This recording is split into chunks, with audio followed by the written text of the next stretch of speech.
You're tuning into the Wild, Weird, and Sometimes Normal podcast. If you have a story or a guest recommendation that you think others need to hear, email me at wildweirdandsometimesnormal@gmail.com. Let's get this started. Alex and Brett, kick it! Wild. Wild. Weird. And sometimes wild. Weird. Wild. Weird. Wild. Weird. Wild. Weird. And sometimes normal. Are you looking to buy a home in New Jersey, escape the city and move to the suburbs? Finally purchase a vacation home on the lake or down the shore? Maybe you're one of the lucky ones who are retiring and moving out of state. If so, let me help you. Keller Williams and the Real Estate Professional Group have what you need to make your goals come true. Reach out and have a conversation with someone who will put you first. Contact Brian McCoach at 856-321-1212 or email brianmccoach@kw.com. Welcome to another episode of Wild, Weird, and Sometimes Normal. I'm your host, Brian, and today my guest is Franco Bonacci, and he's a professional poker player. Welcome, Franco. Hey, Brian. Hey, I really appreciate you coming on, man. Professional poker player. All right. We're going to start with the hard questions first. All right. What is the best poker movie, and why is it Rounders? It is Rounders, man. I don't, there's few and far between. There's even like poker scenes in other movies are usually really bad.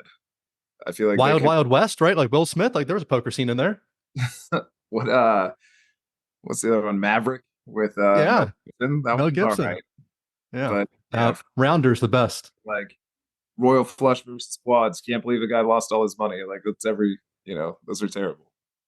Great movie. I've watched that. I'm not much of a poker player. I'll get into it a little bit. My buddy in the neighborhood has a tournament. I've shown up, gotten cleaned out immediately. He keeps inviting me back. I wonder why. He keeps inviting me back. But it's a fun game, and it's also confusing for me, and that's why we're going to dive into this. But it's like, that's awesome. That's your profession, and it also confuses the shit out of me. So we'll get into that. When did you start playing poker? Like, how'd this all come about? Man, I started in high school, 37 now, so 20 years ago, which is crazy to say out loud. The first couple times I ever played, like, I always played games with like my grandparents and stuff. Growing, like great grandma would watch me. Would play like knock rummy and stuff for cough drops or her jar of change. That was nice. She put up mine and her money.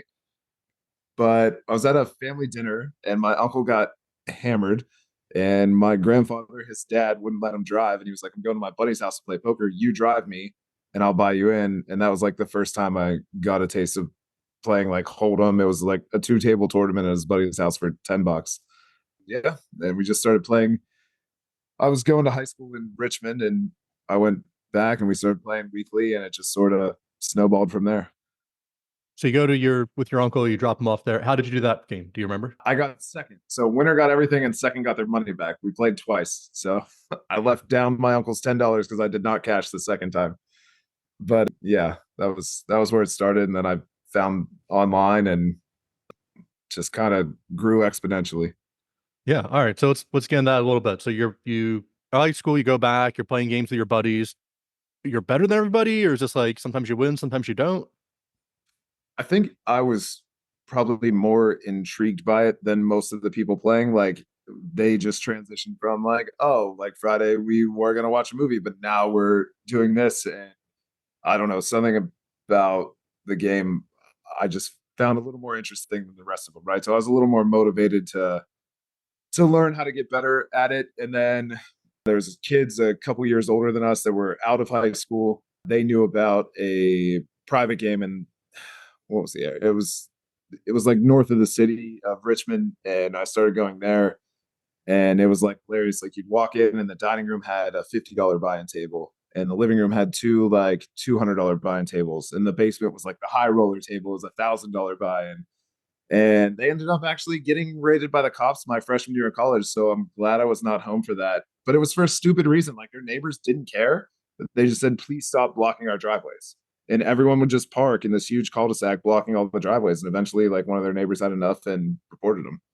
Yeah, you can't block the driveways, or you have to cut them in on the winnings a little bit. Like, guys, the pot's a little short because I got to buy off the neighbors. I don't think they realized they were running like a full mini card room out of the Weaver house, but yeah. What kind of trouble do you get into for illegal games? They lock you up, and it's Yeah, I not mean, like, I think like I don't know, but I feel like yeah, poker's more of like a slap on the wrist than if you're running like craps table and a blackjack table out of your basement. That's a little bit more of a no-no. that's where all the fun is. Yeah. Yeah. Used to So work in you're a off. right? Good. You used to work in the casino.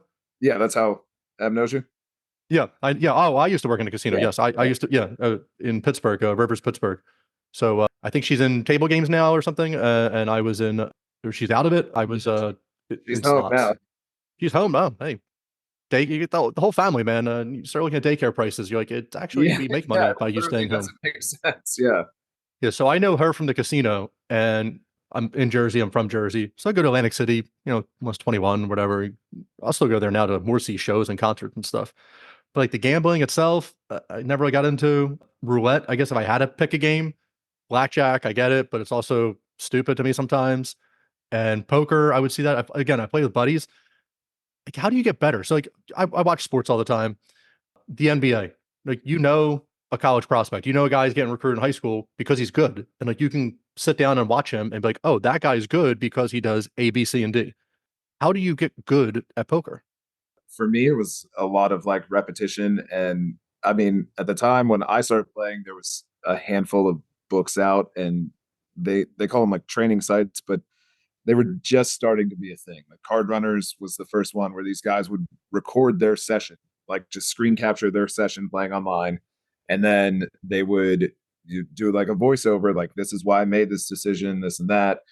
And now that's like a extremely prevalent thing. There's a bunch of training sites, and I mean, some of their courses they're charging like thousands of dollars for you to come learn heads up no limit hold'em from one of the best heads up no limit hold'em guys in the world, or a tournament from one of the best tournament players in the world. So there is a ton of resources. There's a ton of free resources too. Like some very good players will, they don't necessarily like capture it or tell you their thought process, but they'll stream their entire tournament session, I guess, just for hoping to get sponsorships or whatever, generate, I don't know, some online clout.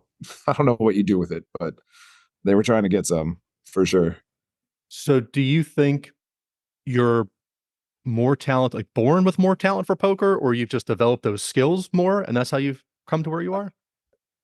I think there's some things that work to my advantage that are just like innate in me, right? Like I have a friend who's extremely smart, like college on a full academic ride, and I just know for a fact that if he applied himself, he would be 10x the poker player than I could ever be, right? The guy's just naturally smarter than me, but he just doesn't have that like disposition for it, which is something that I think I don't know, but like for better or worse, like I have a very good disposition for gambling. It doesn't, you know, negatively affect me when things go wrong, and I don't get too high when things go good. So that's something I think I was born with. But yeah, you can learn for sure. Like you could teach anyone. So this is almost like in baseball, and they pull the little cards out of their pocket and they go, oh, this guy hits here, so I move over like 2 inches, or I move back like 2 feet, and so like the chance of the ball coming here is greater. So you're watching all these training programs, and they're just showing you like every possibility of a set of cards you could have, and when you would do in that situation. Well, no, they're just showing you what they did in that specific situation. Like it's up to you to apply it. But honestly, I don't know. The game that we play in Pittsburgh is so ridiculous that like if I was playing very good like ABC like this stuff that they do isn't necessarily applicable to the people that I'm playing with on a weekly basis.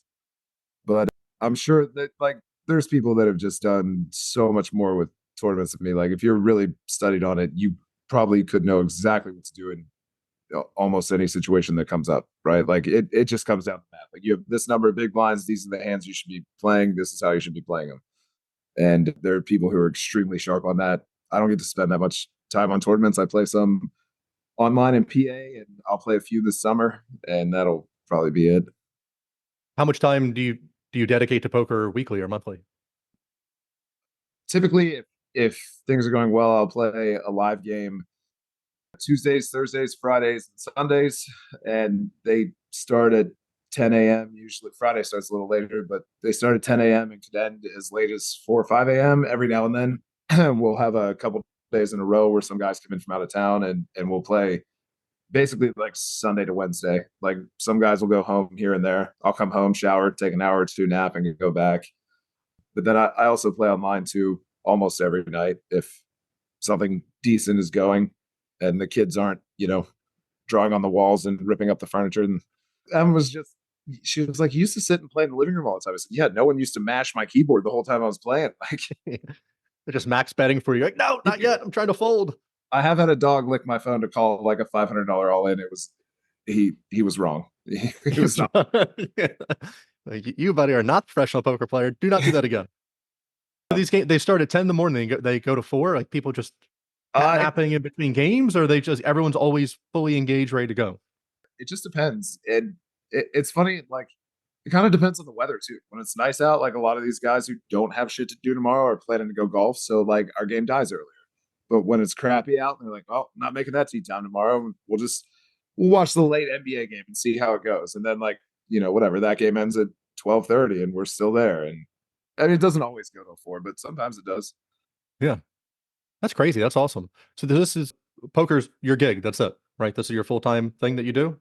Yeah. I had 2 rentals that I actually just got rid of, but yeah, there's nothing else. That's it. Okay. How's that make you feel?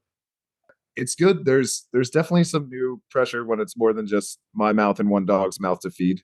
You know, stepson who's 9, son who is 2 and 2 months, and then we just had our daughter in December. So I think I actually, despite me bragging about my disposition for wins and losses, I think I feel it a little bit more now. It's like there's a lot of people counting on you not to fuck up. But now you can dedicate more time to the game. Like, hey, we have more mouths to feed. Like, I was playing this amount and it was just me, but I have to play 4 times the amount now. No, I think I actually somehow play less now. Like there's always stuff you have to do now. We got to be at the roller hockey rink. Or deck hockey. We got speech therapy, swim class. There's always something. Just never ends. Yeah, it doesn't, and it probably won't for another 20 years. But that's fine. Yeah, that's when you're like, oh, when the kids aren't drawing the wall, like ripping up the carpet. Like, when does that stop? Like, mine are almost 11 and 8, and I'm like, that still hasn't stopped. I told you we had a leak when we hopped on the call here, and the guy was like, "When do you want me to come back to do this drywall?" I was like, "I don't know, 5-7 years. Whenever they stop wrecking the rest of that." Yeah.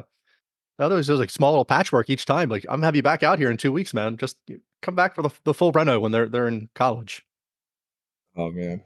So you do this full time. How often are you playing in bigger tournaments? I know you've won some rings, right? Yeah. So now Pennsylvania is one of, I think, 4 or 5 states that has online poker. So WSOP has ring events that you can play online, which, I mean, honestly, like the only good thing about winning them is you get to go to the Tournament of Champions, which is like a pretty big free roll, which is a tournament where they put up the prize pool. You don't have to come out of pocket for anything. And it's only for people who won a ring or a bracelet the previous rolling year. So I'm actually going to LA next week to play that. But as far as like big live tournaments, I play in the summer. I usually get out to the WSOP. Like last summer, I made 3 small trips. I think this summer I'm going to make 2. And then, there's like the MSPT is like a mid-states poker tour or mid-stake. I don't know what it stands for, but Midwest, whatever it is, there's like 1100s or 1500 buy-ins there's one in Cleveland that I'll usually try and go to. I didn't this year because it was on Mother's Day. They have one in Blackhawk, Colorado, which my brother-in-law lives out there. I like to snowboard. So last year I spun that tournament into like, oh, I'll go visit Nick for, a couple days. We'll go ride for a day or 2 and then I'll get some work in and come home. My dad used to live in Arizona, so like I'd go out there to play that. I try and like pick some spots that there's also another reason to go there. Especially packing the family up, the whole family trip going out there, or you're like, sorry, I'm got work. In the past, we have had like Em and Corey, the oldest kid, would come, but now it's just like so much to travel with 2, very small children that I don't know what we'll do. Where I was talking about, I don't know, when they're a little older, maybe we'll just do like a house in Vegas for the summer. But right now, I think it would just be more work on Em because her mom comes over and helps all the time. And my stepmom comes over and, in Vegas, you got nobody. So I would just be sleeping, playing a tournament schedule, coming home super late. I'm no help. I'd see them in the morning and that's it. Yeah, family's the key. That's what got me out of Pittsburgh in the casino industry. Was my wife was pregnant, and I was like, I barely know anybody out here. Like, no one's gonna come like help us. We got some friends out here, but they're not coming over for like feedings or hey, we need a babysitter. And then coming back, and it was like so much better. And then small children, you know, we're 40 minutes from the beach, and you would pack up to go Ocean City or whatever, and the car is like to the brim. You're like, how long are you going for? Like, we're going for 2 hours. Like, we're gonna go up there, we're gonna walk on the boardwalk, get ice cream. The kids are gonna dig in the sand for 10 minutes, but you need all the stuff. Oh, there's a pack and play. Oh, there's bottles. Just nonsense. It is. Nobody tells you stuff like they tell you how great kids are to trick you into this cult that everybody's in. They're like, oh, kids Yeah. are great. Kids are great. Then you're like, no, you got me. And then you have to tell other people it's a pyramid scheme. They just want to see you brought right. Bringing me down. I hear it. Kids are, I love my kids. It's a joke, but it is true. 2 summers ago, we didn't have the daughter yet, but we took Corey and Anthony to the beach, and same thing. You know, we had to have like the beach pack and play that has shade, and we're on the beach for like 4 minutes, and Corey's like, I don't think I like this. I was like, get out of here, dude. It was more work for me to bring this wagon full of shit to the beach than I was out of my mind. But yeah, it's funny, man. They're a trip. Yeah. Yeah. So bringing wait till they're a little bit older so they can do stuff and help themselves out a little bit instead of, being the ones needing help. Yeah, for sure. So World Series of Poker, you've done this in Vegas, right? How's that worked out for you? You know, I think last summer I had a pretty deep run in the main event. And I think it finally made me a winner in Vegas lifetime, but historically not great. I don't know. Nothing ever really too large aside from last summer. I think was like 45th or 4th in the main, which was a cool experience. Like, you don't realize how big of a tournament that is until like your uncle's buddies that you met at a tailgate one time are like texting you good luck and shit. I'm like, who's that? That's Brad, Vince's buddy. I was like, oh, okay. Of course it is. Yeah. But yeah, it was wild. It was cool. A bunch of people I, wouldn't even haven't thought about in years somehow or another all saw it, and you realize how much bigger of a tournament that is than anything else. No, that's cool. I know ESPN will, I guess they still broadcast it, and before it was like smaller and you could see it growing like every year, and then eventually it's just like this like drone camera, and it's like, oh my god, like, how do so many tables, like, when did this all blow up like this? Yeah, the when you're playing, the kind of inverse of that is when it starts to get more serious, right? Like the first day it's just a sea of tables, and then like progressively as it goes down, like the last day you can look around and see the full field when there's 8 tables left or 6 tables left, whatever it is. You're like, shit, like I got a chance to do something here. Does that crank up the nerves, or is that like, get you to focus? You're like, shit, man, I like the better when like I just saw a sea of people. I'm like, oh, I'd knock all you people out. But then you're like, oh, Brunson's over there. What's Brunson doing there? I think it's like my favorite feeling in poker, right? Is like when you're deep in a tournament and every pay jump matters, and so that's just the most fun you'll have playing, for sure. So no, I just kind of try and enjoy it. It's not nerve-wracking, I don't think, but you do have to accept it. Like, more often than not, you're going to be heading out the door. So this is like baseball, man. You bat 300, you're in the Hall of Fame. You're like, oh, I just been good 1 out of 3 times, and I'm amazing. You get 1 bracelet, man, and that's it. You start your own teaching series and everything, and that's all you need. Yeah, maybe. Are you a headphones and earpods and shades guy? Or how do you approach the table? No, definitely not shades. Occasionally I'll put an earbud in just to, I mean, like those days, right? Like I just some sort of music in the background. I like, especially if I'm playing at home, I always have like sports on or music, and it's just more of like comfort thing, keeps you.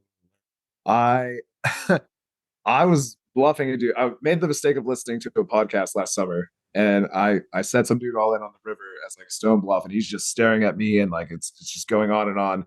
And then they tell this ridiculous joke on the podcast, and I just start cracking up in the middle of it. And I was like, you know what? We're probably not going to do this again. Yeah. Just listen to a more serious podcast, like the NPR one or something. It'll keep you just dead focused. I think I might be asleep.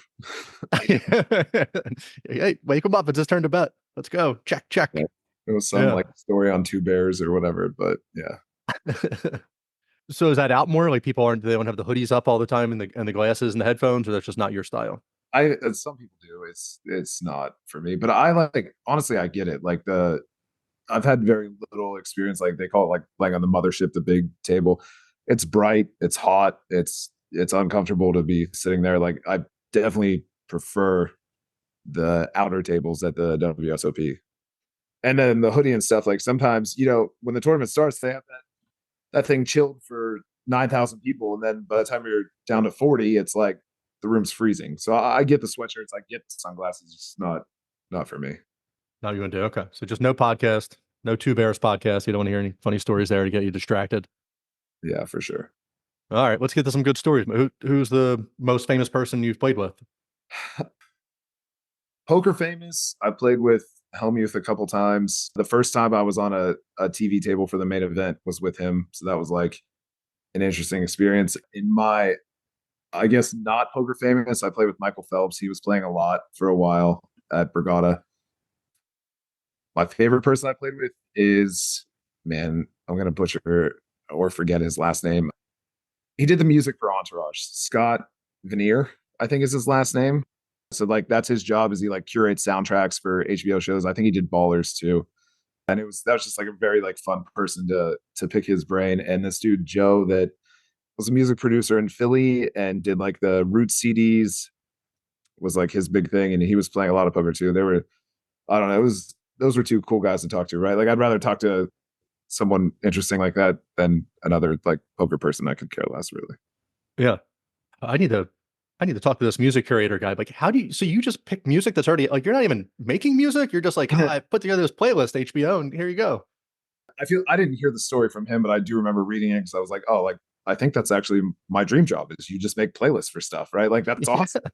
And I guess his buddy made the show Entourage and like sent him the pilot episode, and it was all like Rolling Stones and like classic rock or whatever. But it was just, I don't know. He was like, "Did you think the show was funny?" And he goes, "Man, I can't get past the music. It was too cheesy." And he's like, "If you think you can pick better music, you do it." And then HBO ended up hiring him. That was how he like got his start. Man, all right. I just need to go on Twitter and shit on everything and be like, "Oh, this sucks, this background music," and they're like, "Hey, man, you do a better job." Well, he was shitting on his friend's work, so I don't know if you can just shit on yeah. strangers' works if Oh, you get the same response, huh? Yeah, I guess there's enough shitting on people on Twitter anyway. I'm not going to stand out too much. All right, no, I need to get better friends who have cooler jobs. yeah, that's for sure. Yeah, that's pretty cool though, man. Yeah, that's amazing for that guy's job. But like the people you get to play with, and so you just handle it. You don't carry it to the table, right? You're just focused. You're like, I'm here to do this job. Like, this is what I have done. Hey, Michael Phelps. Hey, cool, nice handshake, whatever. Move on. But like, I'm gonna knock him down. 8-time gold medalist. Like, fuck you, man. I'm knocking you down. Well, yeah, we're not swimming. Like, Yep, I've got a better chance at this. yeah, I'm pretty sure I like his spot swimming, but at least here, there's some luck involved. I can maybe get him. Mhm. James Woods played a lot for a while at like Foxwoods and Brigada. Some of the people like I don't know, whatever. In my mind, he got offended if like we weren't talking to him about being James Woods, right? Like some Canadian guy. I don't know. We didn't need to hear it, I guess. Well, I mean, if that's what your life is based around, I guess you have to bring that up in case people forget. Yeah, yeah. Especially somebody on, I don't know if he's in too many movies anymore. So I guess you talk about the glory days instead of like what's coming up or like what's new that interests you. Like, hey, remember that time I was in this film? Like, I guess so, man. Well, I was trying to think what the last thing he was in. Was he Ray Donovan? No. Yeah, I don't know. I missed that one. I know it was on HBO and it's on my list. I still have to watch The Wire. I tried the first couple episodes and everyone's like, oh, it's so great. It's like Sopranos and The Wire. And then other people are like, hey, once you get past the second season, it's a lot better. It's like, once I get past half the show, it's a lot like that makes no sense to me. I have not watched that or Breaking Bad. And man, I watch a ton of I get a ton of shows. The fact that I've never seen either of those, I feel like upsets people. I started Breaking Bad. It was just really slow, I thought. Yeah, Breaking Bad. I like Breaking Bad. I watched that. Maybe the first, here we go again. Hey, you get past the first 2 episodes. Yeah. I don't remember the first two off the top of my head, but it's kind of like Arrested Development. That show is hysterical, but you had to get past like the first, you're like, what's happening in the show? Like the first episode. And then you're like, oh, I get it now. Like they're all just fuck ups except for not Michael J. Fox. Jesus. Oh, Jason Bateman. I was thinking the other Teen Wolf. He's Michael Bluth, I think. Yeah, he's Michael. Yeah, but I was thinking the other Teen Wolf. I was thinking Michael J. Fox. Yeah, the Michael Bluth and the Michael J. Fox got me all confused there. So what's on the agenda coming up, man? So you're going to head out to Vegas in the summer for a little bit? I've got that free roll in LA next week, and then my wife's going to come meet me after the tournament. We'll just spend the weekend out there. Usually she comes out to Vegas like once a summer. I was like, hey, this is a different city. Let's do this instead. And then I'll go out to Vegas towards the end of the WSOP. I think like the 21st, I have a thing in Pittsburgh that I can't miss. So I'll go out that night. And There's like the PLO championship. I might come home after that for days. Then there's the main event. And this summer, there's like a couple things after the main event, which I don't really love the way they did the schedule, but that's what they did. So if I bust the main, I'll more realistically, when I bust the main, I'll play some of those post limbs and then get out of there. Rivers, Pittsburgh. Do you go there at all? Is it the place to be, or there's other tournaments? Before quarantine, I was going there like 5 days a week or so. And then when they reopened, they had like some crazy rules, like you couldn't drink at the table. They had these plastic dividers between every seat. I mean, they've like since tapered off on some of that. I still think you can't get food service there. So we pretty much took the game that we were playing at Rivers and now play it privately. Okay. But yeah, we were banging there pretty big for a while, like for 3-4 years straight.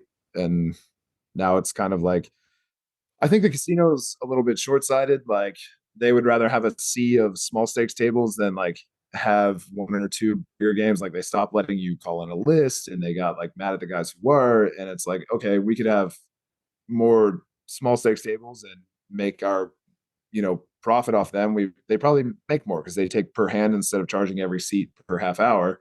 Then they like kind of ignore like, oh, our whole table would pitch in and send some guy to go bet sports. And we all of a sudden have, whatever, $25,000-$30,000 on the San Jose Sharks for no reason other than that's the game that was on TV. And then like, we'd all fire from the steakhouse and they just sort of overlooked all that stuff. And I don't know. It was unfortunate because I didn't mind playing there, and it was really close to my house. But Made it a little bit easier for you. yeah, for sure. So you're in the Foxwoods and Borgata and things like this. Is this just you choosing to go to a different spot? Are you winning a place in a tournament? Like, how does that work? All choice. I mean, Foxwoods is pretty inconvenient to get to, but Borgata is about 6 hours door to door. Chicago's like 8. Florida's a quick flight. So I don't know. Like now, when I was younger, I would just go to like wherever I could that had a tournament I could afford to play in, and now it's a little bit more. I don't even think I've been to Borgata in like a year and a half, but it's a little bit more like, oh, is there something to do there where I could bring Em and the kids, or is there? I just travel less.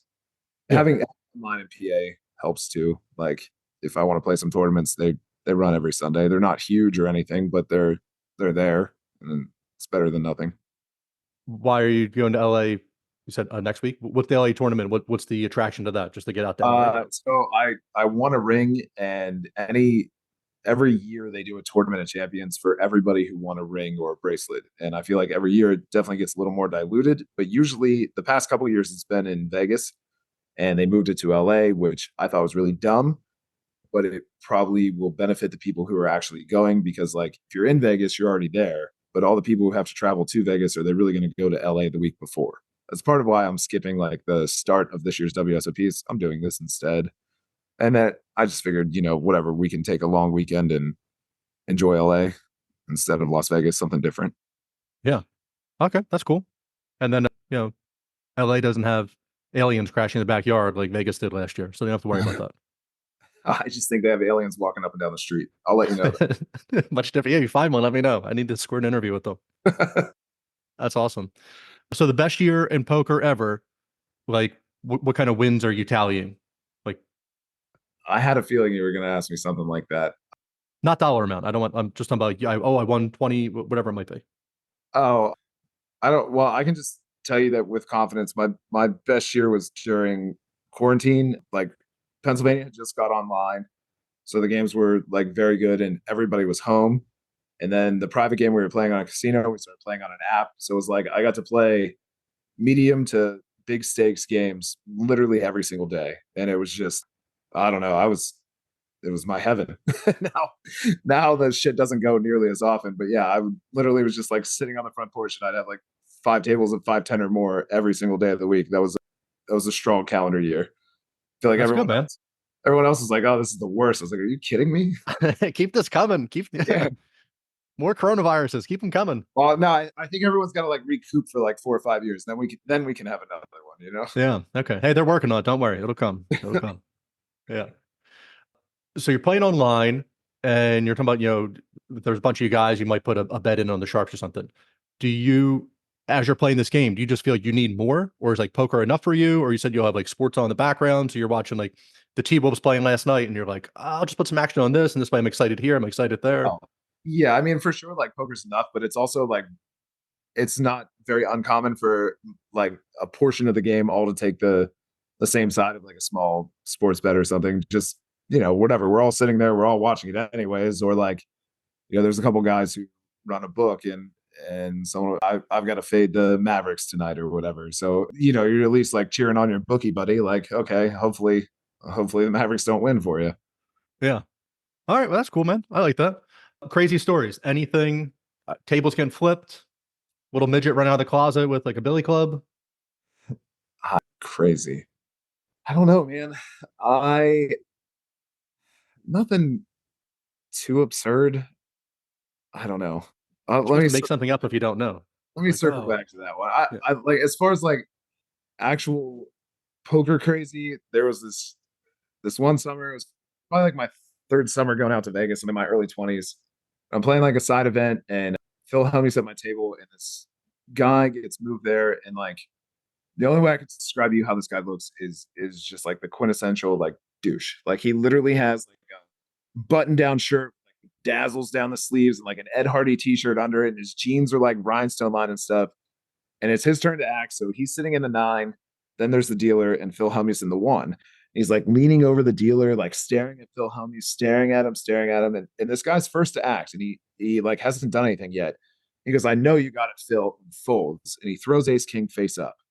So first off, he's going to get a penalty for exposing his cards. Secondly, like what a ridiculous thing to do. Then Phil Hellmuth mid raises and wins the pot. And it was just like, I'm just watching this. Like, does this happen for you all the time? This is the most insane shit I've ever seen. Like the guy's first person to play the hand just looks at you, says you have it, and folds one of the best hands you get face up. But no, nothing. So I feel like he's like a plant, man. I feel like he was paid to come in there and do this and try to shake you guys to be like, oh man, this guy can't even sit with me. But like, I'm terrible at poker, but like, oh, I'd ride that hand out. Yeah. I don't know. That's the goofiest shit I've seen that I could think of. But yeah, nothing too nuts. Yeah, so I'll go to my buddy's tournament. I'll go there. And again, like I don't know all like game theory and all this stuff of like, what's out there. But hey, like base cards are great, right? So if I have 2 kings, like I should be in this. But then the river pops, and like half the time I'm like, shit, it's almost better going in there with like 2-5 and not even and just hoping to get 2 pair, as I'm like, oh, 2 kings, ace high, let's go. I got this, man. And the next thing you know, it's like, no, dude, you fucking lost. Guys get a pair of 2s and a pair of 3s. I'm like, what? Like that's fucking bullshit. So then I started like doing it that way, and then like I was winning more. I got nowhere because it's like all bad ideas, like compounded on top of each other. But I just feel, I don't know. I like I go to a basketball gym, I make 10 shots in a row. People are like, hey, that guy's good. I sit down with poker and I'm like, I've got the best hand possible. And then a bullshit hand comes along. You're like, that's not real. Like, how the fuck did that happen? It doesn't matter what stakes you're playing, that'll still happen. Yeah. But like, I guess the old Kenny Rogers, man, knowing the hold them, knowing the fold them. And the whole time I'm like, no, ride this shit out. Stick with the kings. You'll do better than with the 2-5. Yeah, I hear you, man. I hear you. But we'll see what happens with it. But all right, hey, I truly appreciate your time here. You had an awesome quote in an interview. You were interviewed for a paper. And do you want to shout it out, or you want me to butcher it? You can go ahead. All right. You're like, I'm here for all the chips and I'm fucking taking them, or something like that, right? I want every fucking dollar. Yes. I love it. So is this like merchandise yet? Do you have a line of shirts out that I can get? No, man, there are a couple people from Pittsburgh that love that kind of shit, but no, I typically stray away from any extracurricular attention. It's just not really for me. But yeah, a merchandising line here, man. You've got mouths to feed. You have kids. There could be more on the way. You never know. You need. I can confirm there will not be any more on the way. That's scientifically handled. Yeah. So the guy in the Jets, Antonio Cromartie, right? When he had like 15 kids and had like 4 vasectomies, and like it just kept on doing itself. So hey, I hear you. I'm scientifically handled. Still gotta be aware of that. I don't know. What I am actually sent me an article. I think Tyreek Hill had like 6 kids in the past calendar year, but his first one. Wow. Yeah. The first one with his wife. That's amazing. So the T-Wolves, Anthony Edwards on there, and everyone's like, oh, he's like Michael Jordan. Oh, he's like Michael Jordan. And I don't know what his family status is or anything like that. He doesn't like look like Jordan, but he has like some of his game. But it always you know, they're still doing it now. You give millionaires a lot of money and they're single and the whole world's at their hand. I'm sure there's a lot of random babies popping up. It does surprise me that like there's not like a identical Darryl Strawberry like in the league, like when he was running and gunning in like the late 80s, that there's not. There should be another Wilt, right? Like, I don't know much about hoops, but Right, that guy like five. $5. Yeah, like there should be somebody who looks exactly like him. And he's like, oh, I don't know who my dad is. Or, hey, this is my dad, Tom, and looks like nothing like him. It does just confuse me. Go ahead. I've been reflecting on your crazy story question. Yep. It didn't necessarily happened at a poker table, but when I was 21, I moved to Atlantic City. And this was like before like Atlantic City proper? Oh yeah. Well, oh. I was in bed. Oh, okay. Okay, good. Okay. But I just like looked for a room for rent on Craigslist and found some lady like renting out a spare room. And that lady ended up being like a late 40s go-go dancer in a drawn out custody battle. And I came home for Easter. So like my dog and I came home and I came back. I paid her for like 4 or 5 months rent up front, right? Like I was like, I don't know how this is going to go for me. I have the money for rent now. You just take it and I'm just going to live here and we'll see what happens. And it turns out she was not paying the actual landlord of this old house in Ventnor. And all my shit was on the porch in trash bags and the locks were changed. And it was just like, it has been storming all week. Like all my clothes and stuff were drenched. I literally had to break back into the house to get my laptop and TV. Yeah. So I don't know. That was an experience. So the moral of the story is don't trust 40 to 50-year-old go-go dancers on Craigslist. Yeah. On Craigslist. I'm sure there is like a specific subset if you're looking for them of, you know, when you would want to find a 40 to 50-year-old go-go dancer Craigslist, but it was not what I was different. Like the roommate one. Yeah. Definitely don't want to. There's a story of Larry King when he first kind of made it. And, you know, he was like struggling month to month. And then he got like some decent check. And he's like, so I paid for my rent for a full year. And then I filled up my freezer with cigarettes so that I would know I would have that. So I was like, hey, yeah, he's like, I don't know when the money's coming again, but I know I have a place to live and I've got stuff to smoke. So I don't know how that applies nowadays, but. Yeah. All right, man. Hey, I sincerely appreciate your time. I wish you the best of luck. I'm going to be one of those random people texting you now when I see your face on TV for World Series of Poker. I'm like, Franco. And you're like, oh, Jesus. Brian's reaching out again. I'll give you a reason to text. Yeah. I hope you get it, dude. Big fans out here of you. So keep it up. And thanks again. All right. Thanks for having me. Appreciate it. All right. Take care. See you. Yeah. Tell Emily I said hi. I will. All right. Take care. All right, everyone. That was our show. Don't forget to leave a review on iTunes, Spotify, or wherever you stream your podcast. Like and follow the podcast on Facebook and Instagram to stay up to date in all things wild and weird. Check out the links in the show notes for more information on our guest. The biggest support you can offer is to tell everyone about the podcast. Until next time.